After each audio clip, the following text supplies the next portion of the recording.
Hello. On behalf of the YWCA Yakima team, I want to welcome you to this informational session today. My name is Dani Aguilar. I am here representing our community outreach and youth prevention coordinating team here at the YWCA, one of the largest provider for domestic violence services and support programming here in the Yakima County area. We have been here since 1909.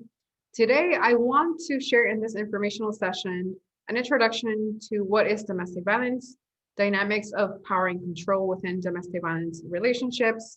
I want to also have us explore forms of abuse, also known as types of domestic violence. And I also want to end up with the importance of sharing this information and how we can empower all of our neighbors, our friends, our family members, and community as a whole to be part of this movement to end domestic violence in our community. So at the end of this session, I will share our local crisis hotline, as well as contact information at the end of this video, where you guys can connect for any questions, comments, or maybe forms of connecting someone who may be in harm's way or who's currently facing a domestic violence situation in their household or in their family or any space where it's not safe for them to be in. So again, thank you for joining us, and we will go ahead and start this conversation.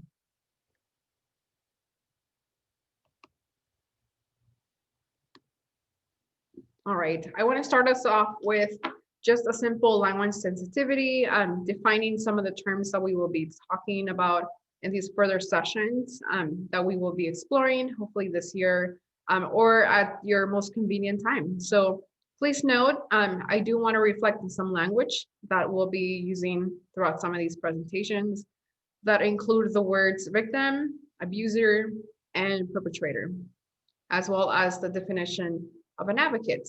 So keep in mind, this is regarding any particular language that you might use or have been using as a service provider yourself, or as an advocate yourself, as well as a community member, which is going to include the support system that a victim or survivor might be in need of or currently is seeking to have in their life or in their journey through a DV situation. So we're going to start with the definition of a victim.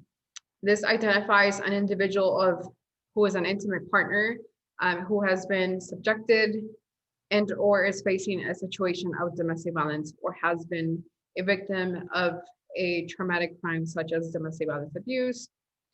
The term advocacy, this is a focused term of safety planning services, one-on-one empowerment or group empowerment in that focus, education with an individual through positive reinforcement, building self-autonomy, self-determination of that individual, and advocating through a process together.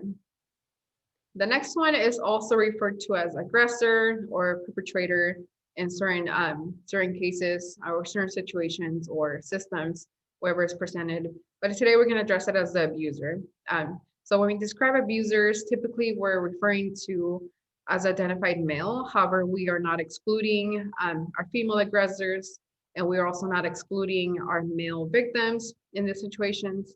As well, we are going to be inclusive and add in our individuals who identify as LGBTQIA+ victims and or perpetrators as well. The term advocate, so meaning a trained staff person who works for a domestic violence service agency and or program that provides advocacy, survivor-driven supportive service and programming to participants. It is also that person that can provide those community referrals, community connections. I also like to refer an advocate as an individual who is a very much of a trained friend to an individual who's going through that journey of domestic violence. So hopefully that kind of clears or helps us understand and kind of start on a good note with these terms. All right, so we're going to jump into the first part of the definition of what is domestic violence. So we're going to define it in a really brief definition, as you will see here on the screen. Again, please do note that overall domestic violence dynamics as a whole is not always visible. There may be no visits to a medical facility for physical injuries.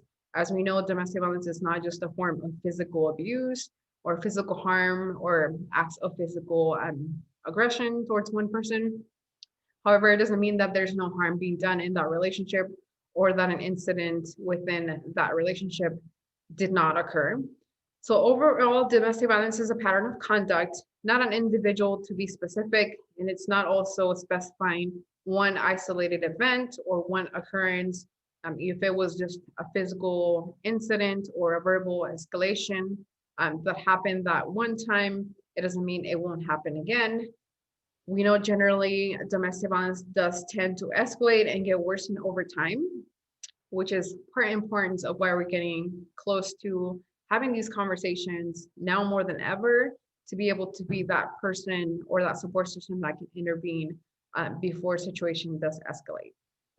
Other levels, or as you can say, categories within defining what is domestic violence is a threat to physical harm, the form of intimidation or will of intimidating against another individual in order to establish an unequal level of balance or unequal dominance of power and control towards another person.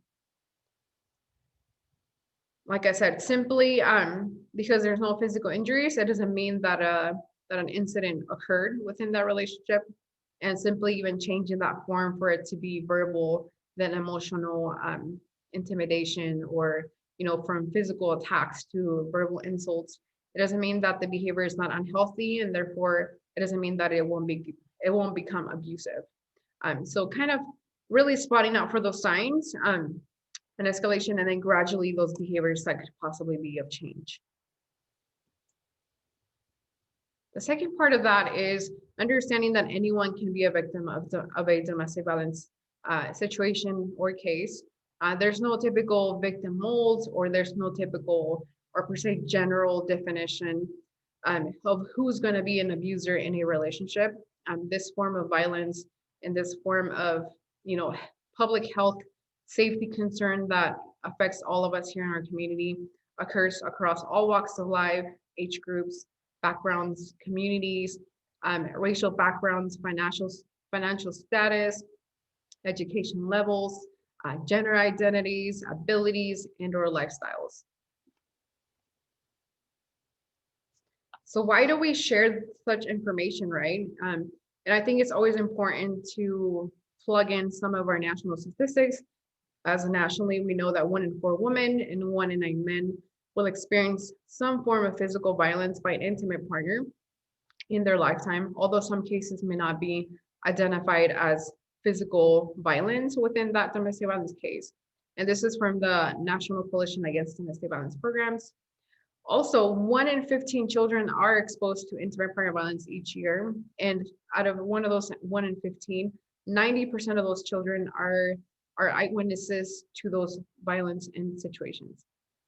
According to the national resources as well, an average of nearly 20 people per minute are physically abused by an intimate partner in the United States. So for 1 year, that equals a total of 10 million individuals, of women and men included. And then a really big important one to add on here is women between the ages of 16 to 24 are 3 times most vulnerable to relationship abuse with an intimate partner dating. So I believe sharing this part of the session is crucial, and it's critical for us, because I think I'm a strong believer that if we come together as a community, we can help end domestic violence situations, and 100% of these situations can be preventable and are preventable. So it's important to help intervene, be aware, and be educated to be ready to provide that help that any victim or survivor experiencing such situations you can be there for them. You can stay connected with them and be present.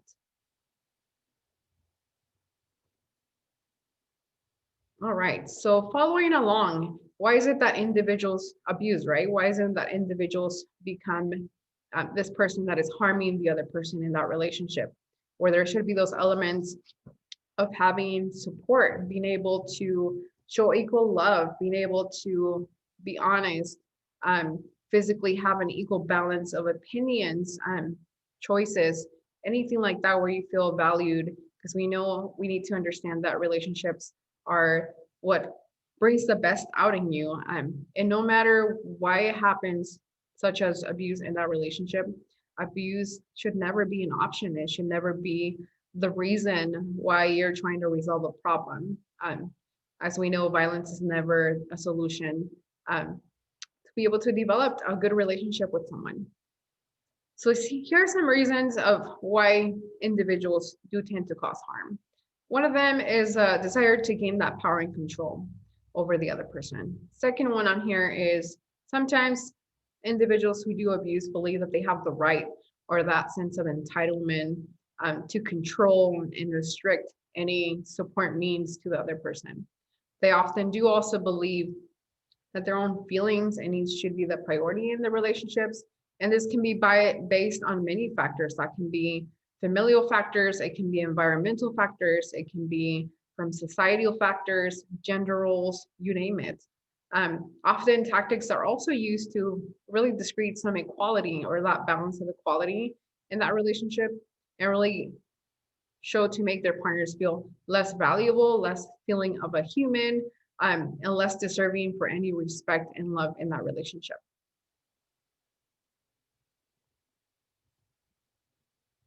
All right. So kind of exploring the types of abuse, and we need to understand and really affirm that abuse comes in many forms. Like I said, domestic violence is not simply having physical injuries or showing bruises, marking for it to be recognized and identified as domestic violence. We need to understand that within that cycle of violence, it's not just defined by one type of form of abuse or one type of unharmful behavior and action that one person subjects the other person to.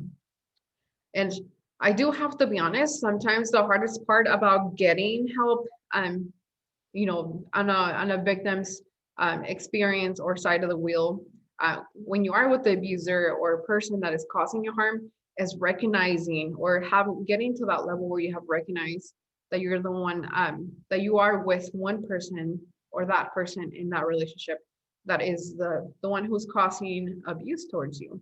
So having to start at that level where you have an individual that has recognized that they're in harm's way, or that my partner has gradually restricted me and controlled me, or have tried to isolate me from my support systems, is really a big step.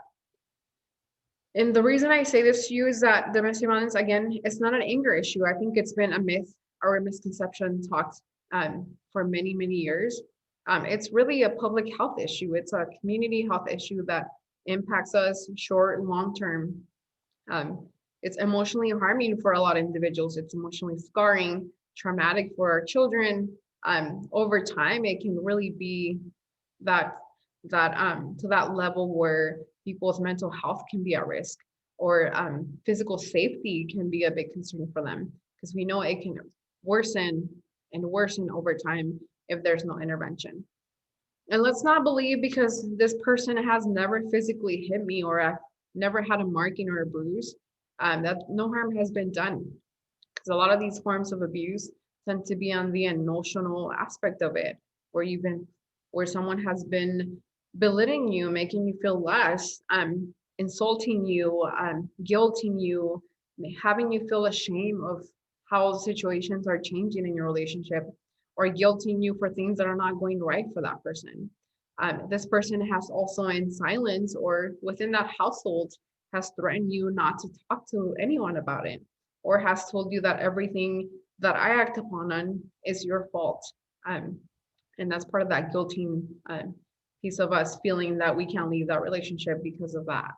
And then the economic control, which is one of the top leading reasons why an individual may not leave their situation or may not feel safe to do so, because of economic dependence and economic stability, which then can be a stemming leading cost to many families becoming homeless because of domestic violence. Specifically, that economic instability leading on with economic control and abuse. Isolation, that one is a big key one. Also, creating a barrier for us to not be connected with our community resources, or really staying connected and supported by family and friends. Using our children as leverage, or perhaps as the ones that are being used as a threat for us not to leave that relationship because we want to keep the family together. Or using systems that support children's health or well-being against the other partner, where you then sabotage that feeling that the victim and survivor is to be believed of their situation, because now they no longer feel like they can be believed, because now the system has been jeopardized by this other individual's allegations or false reporting. And then sexual abuse, power, the meaning of stalking, which this can be a really high risk behavior after you leave an abusive situation, where it can become a digital stalking, it can become via text stalking, it can become through phone calls, it can be physically stalking you, or they're following you around, they're aware of your routine, or looking for where you would be at if you have left the home. And then silence is another really powerful tactic that abusers who are very much aggressive will maintain an individual in the home and really have them believe that the situation in their home is healthy and it's normal, and it has been minimized for so many years, where this person has never talked to anyone about it. It has felt like it's something that was normal and it was okay for them. So they may be able to be in the silence for many, many years and not have any means of confidence or strength to be able to share their story. All right, following those types of abuse within domestic violence, there's also that pattern of power and control dynamic, which is a really major definition of what defines domestic violence. So in this wheel here, or diagram, you can say, we're going to share just a few little behaviors and tactics that come about the meaning, and kind of describing, how is it that these behaviors play into the pattern of power and control. Many of these forms of abusive behaviors, unhealthy behaviors, can be reoccurring or can be occurring at a one time or maybe at all times within that intimate relationship, but also can vary across the various tactics or forms that an abuser may be showing these behaviors in that relationship. We know that those that are affected by abuse are more likely to turn to a friend, perhaps yourself, a family member before really going to a professional, like an advocate or a DV agency. So no matter where we are with our knowledge and ways of helping others, the most important thing to keep in mind is that simply having someone in your life or in their life through that journey without any judgment or shaming or re-victimizing or blaming, to really just bounce some ideas for safety, how to cope through what might be going at home, how to get support or connect to a support system, really, or just to lean on when things are getting tough in that relationship. We can all really be that one person that can be such a great impact and can be a good change for that individual's well-being and safety within that relationship.